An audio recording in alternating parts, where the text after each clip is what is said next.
வணக்கம். செல்வாஸ் ரிவ்யூ காணொலிக்கு உங்களை மீண்டும் வரவேற்கிறோம். இந்த காணொலியில் நம்ம என்ன பார்க்குறோன்னா Tata IPL points table 5th April 2025 match number 54 முடிஞ்சதுக்கப்புறம் ஒரு அணியும் எந்த இடத்துல இருக்காங்க அப்படின்னு சொல்லிட்டு பார்க்க போகிறோம். அதுக்கு முன்னாடி இந்த சேனலுக்கு சப்ஸ்கிரைப் பண்ணுங்கள், உங்களுக்கு நண்பர்களுக்கு எல்லாருக்கும் ஷேர் பண்ணுங்கள், இந்த வீடியோவை லைக் பண்ணுங்கள். இப்போ வந்து பார்த்தீங்கன்னா போட்டி எண் 53 கேகேஆரும் ராஜஸ்தான் ராயல்ஸும் விளையாண்டாங்க. அதில் வந்து கேகேஆர் வெற்றி பெற்றாங்க. அதே போல் பிபிகேஎஸ் எல்எஸ்ஜி மேட்ச்சில் வந்து பிபிகேஎஸ் வின் பண்ணாங்க. அது வந்து மேட்ச் நம்பர் 54, அதுதான் லாஸ்ட்டாக நடந்தது. ஸோ அந்த இரண்டு போட்டிகளோட ரிவ்யூ என்ன அப்படின்றத பார்க்கலாம். அதே போல் இன்றைக்கி SRH versus Delhi Capitals match இருக்குது. ஸோ அந்த போட்டியோட ப்ரிவ்யூ என்ன அப்படின்றதையும் பார்க்கலாம். இப்போ வந்து நம்ம பாயிண்ட்ஸ் டேபிளுக்கு போகலாம்.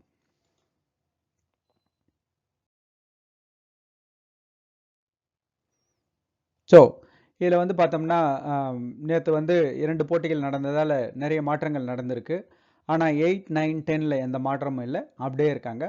ஸோ முதல் இடத்துல வந்து பார்த்தீங்கன்னா ராயல் சேலஞ்சர்ஸ் பெங்களூர், அவங்களுக்கும் எந்த பாதிப்பும் இல்லை, அவங்க சேஃபாக போய் அங்கே உட்காந்துட்டாங்க. 11 போட்டிகள் விளையாடி 8 வெற்றி பெற்று அற்புதமான ஒரு 16 புள்ளிகள் பெற்று முதல் இடத்துல இருக்காங்க. இரண்டாவது இடத்துல பஞ்சாப் கிங்ஸ் நேற்றைய வெற்றியின் மூலம் அவங்க 7வது வெற்றியை பதிவு பண்ணாங்க. ஸோ 15 புள்ளிகளுக்கு பெற்றிருக்காங்க 11 போட்டிகளில், அவங்க இரண்டாவது இடத்துல இருக்காங்க. மூன்றாவது இடத்துல மும்பை இந்தியன்ஸ் 11 போட்டிகள் விளையாடி 7 வெற்றி 4 தோல்விகள். அதில் 6 வெற்றிகள் கடைசியாக அவங்க விளையாடின 6 போட்டியிலிருந்து வந்திருக்கு. ஸோ 5 போட்டி விளையாடி ஒரே ஒரு வெற்றி மட்டும் பெற்றிருந்தாங்க. ஆனால் அங்கேருந்து 6 போட்டியில் கண்டினியூஸாக வின் பண்ணியிருக்காங்க, 14 புள்ளிகள். நான்காவது இடத்துல குஜராத் டைட்டன் 10 போட்டிகள் விளையாடி 7 வெற்றி 3 தோல்விகள் 14 புள்ளிகள். ஐந்தாவது இடத்துல டெல்லி கேபிட்டல்ஸ் 10 போட்டிகள் விளையாடி 6 வெற்றி 4 தோல்விகள் 12 புள்ளிகள். ஆறாவது இடத்துல கேகேஆர் 11 போட்டிகள் விளையாடி நேற்றைய வெற்றியின் மூலம் 5 வெற்றி 5 தோல்வி, ஒரு போட்டி முடிவில்லாமல் முடிஞ்சது. அது வந்து 11 புள்ளிகள் பெற்றிருக்காங்க, 6வது இடத்துல இருக்காங்க. ஸோ அவங்களோட பிளே ஆஃப் சான்சஸ் இன்னுமே அலைவாக தான் இருக்குது அப்படின்னு சொல்லிட்டு சொல்லணும். 7வது இடத்துல எல்எஸ்ஜி நேற்று தோத்துட்டாங்க. 11 போட்டிகள் 5 வெற்றி 6 தோல்வி 10 புள்ளிகள் மட்டுமே பெற்று இருக்காங்க. 8வது இடத்துல நேற்று தோல்வியுற்ற அணி அகைன் அவங்க ஆல்ரெடி எலிமினேட் ஆகிட்டு வெளில போயிட்டு நின்றுட்டு இருக்காங்க, மற்றவங்க வரட்டோன்னு. ராஜஸ்தான் ராயல்ஸ் 12 போட்டிகள் 3 வெற்றி 9 தோல்விகள் 6 புள்ளிகள் மட்டும் பெற்று இருக்காங்க. 9வது இடத்துல சன்ரைசர்ஸ் ஹைதராபாத் 10 போட்டிகள் விளையாடி 3 வெற்றி 7 தோல்விகள் 6 புள்ளிகள் பெற்றிருக்காங்க. 10வது இடத்துல சென்னை சூப்பர் கிங்ஸ் 10 போட்டிகள் விளையாடி 2 வெற்றி 9 தோல்விகள் 4 புள்ளிகள் மட்டுமே பெற்று இருக்காங்க. ஸோ சன்ரைசர்ஸ் ஹைதராபாத்துக்கு இன்னும் கூட சான்ஸ் இருக்குது அப்படின்றாங்க. அதுக்கு அடுத்து பார்த்தீங்கன்னா அந்த எலிமினேஷன் அப்படின்னு சொல்லிட்டு பார்க்கும்போது பார்த்தீங்கன்னா 2 அணிகள் மட்டுமே இப்போதைக்கு கன்ஃபார்ம்டாக எலிமினேட் ஆகிருக்கு, சிஎஸ்கேவும் ராஜஸ்தான் ராயல்ஸும். இந்த 2 அணிகள் வந்து கன்ஃபார்ம்டாக எலிமினேட் ஆகிட்டாங்க.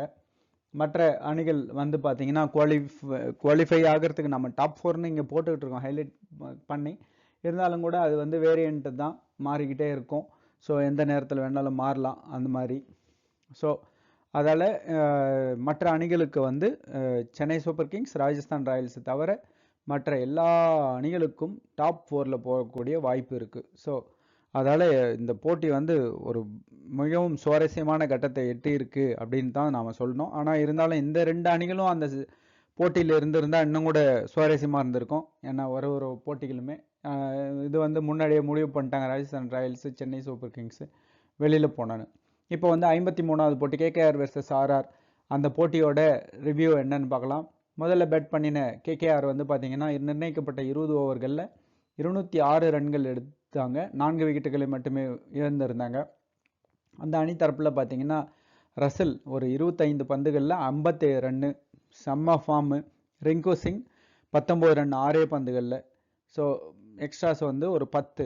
அப்படி இருக்கும்போது 206 ரன்கள் 4 விக்கெட்டுகளை மட்டுமே வந்து எடுத்தாங்க. ஒரு அற்புதமான ஆட்டத்தை விளையாடினாங்க. தொடர்ந்து விளையாடின ராஜஸ்தான் ராயல்ஸ் பார்த்தீங்கன்னா இது அவங்களோட சோகமாக என்னெல்லாம் சொல்ல முடியாது, பட் வெரி சேட். அவங்களுக்கு வந்து ரொம்ப கஷ்டம்தான். ஏன்னா ஜெய்ஸ்வால் 34 ரன்னு, சூர்யாவன்ஷி வந்து ஒரு 4 ரன்னு, அதுக்கடுத்து ரத்தோர் வந்து பார்த்தீங்கன்னா டக் அவுட் ஆகிட்டார்.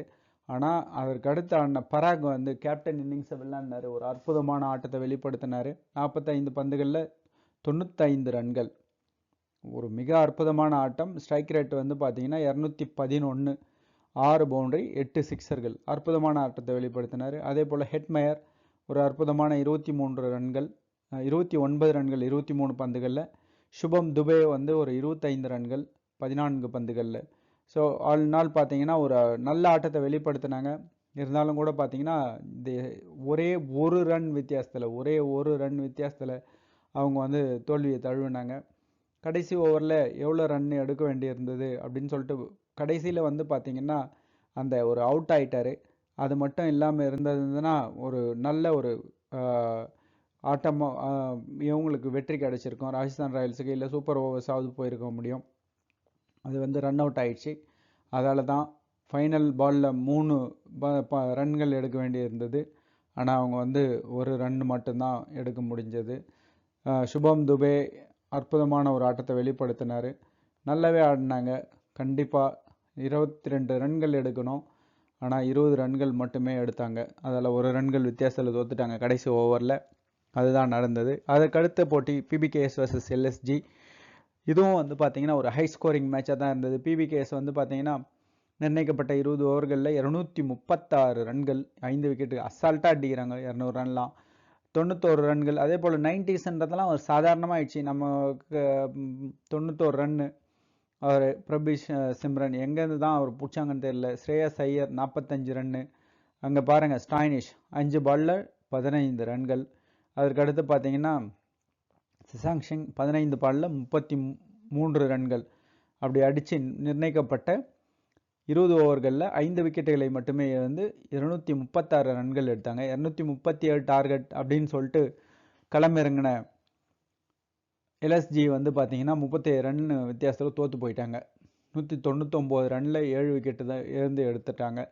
அந்த பாட்னை வந்து பார்த்தீங்கன்னா 74 ரன் எடுத்து, அப்துல் சமத் ஒரு 45 ரன்கள்.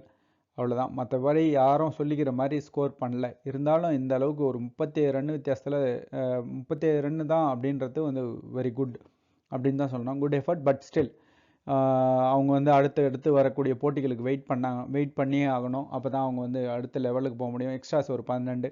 ஸோ அதனால் பிபிகேஎஸ் வந்து 37 ரன்கள் வித்தியாசத்தில் வெற்றி பெற்று புள்ளிப்பட்டியலில் 2வது இடத்துக்கு போயிட்டாங்க. ஸோ அடுத்தது வந்து பார்த்தீங்கன்னா நம்ம வந்து இன்றைக்கி போட்டி அதில் வந்து பார்த்தீங்கன்னா சன்ரைசர்ஸ் ஹைதராபாடும் டெல்லி கேபிட்டல்ஸும் விளையாடுறாங்க. இந்த போட்டியில் வந்து வெற்றி பெறக்கூடிய அணி இன்னும் இந்த தொடரில் நீடிக்கலாம். அதாவது இந்த சீசனில் அவங்களுக்கு வந்து பிளே ஆஃப் சான்ஸ் இருக்குது அப்படின்னு சொல்லிட்டு வெயிட் பண்ணலாம். ஆனால் இந்த போட்டியில் தோல்வியுறக்கூடிய அணி ஒரு வேளை வெளியே போகிறதுக்கு வாய்ப்பு இருக்கா அப்படின்னு கேட்டால் கிடையாது. எஸ்ஆர்ஹெச் தோற்றா மட்டும்தான் வெளியில் போகும். ஏன்னா அவங்க 10வது போட்டி விளையாடுறாங்க. ஆனால் டெல்லி கேபிட்டல்ஸும் 10வது போட்டி தான் விளையாடுறாங்க. அவங்க 2 பேருக்குமே வந்து பார்த்திங்கன்னா நம்பர் ஆஃப் மேட்சஸ் அப்படின்னும் போது கொஞ்சம் அட்வான்டேஜ் இருக்குது. இருந்தாலும் கூட இந்த போட்டியில் தோற்கக்கூடிய அணி வெளியில் போகிறதுக்கு உண்டான வாய்ப்புகள் அதிகம். வெற்றி பெறக்கூடிய அணி டாப் 4க்கு போக முடியுமா அப்படின்னு சொல்லிட்டு சொல்ல முடியாது. ஆனால் தோல்வியுறக்கூடிய அணி வெளியில் போகிறதுக்கு உண்டான வாய்ப்புகள் அதிகம். எஸ்ஆர்ஹெச்சுக்கு ரொம்ப அதிகம் அது. ஸோ டெல்லி கேபிட்டல்ஸ் வந்து 6 வெற்றி பெற்றிருக்காங்க. இன்றைக்கி வெற்றி பெற்றாங்கன்னா 7வது வெற்றி. அப்படி இருந்தாலும் அவங்க புள்ளிப்பட்டியலில் எங்கே போக முடியும்லாம் எனக்கு தெரியல. பட் அதுதான். ஸோ ஒரு சுவாரஸ்யமான போட்டியாக மற்றும் ஒரு சுவாரஸ்யமான போட்டியாக இருக்கும் அப்படின்னு சொல்லிட்டு நம்ம எதிர்பார்க்கலாம். இந்த காணொலியை கண்டதற்கு நன்றி. வணக்கம்.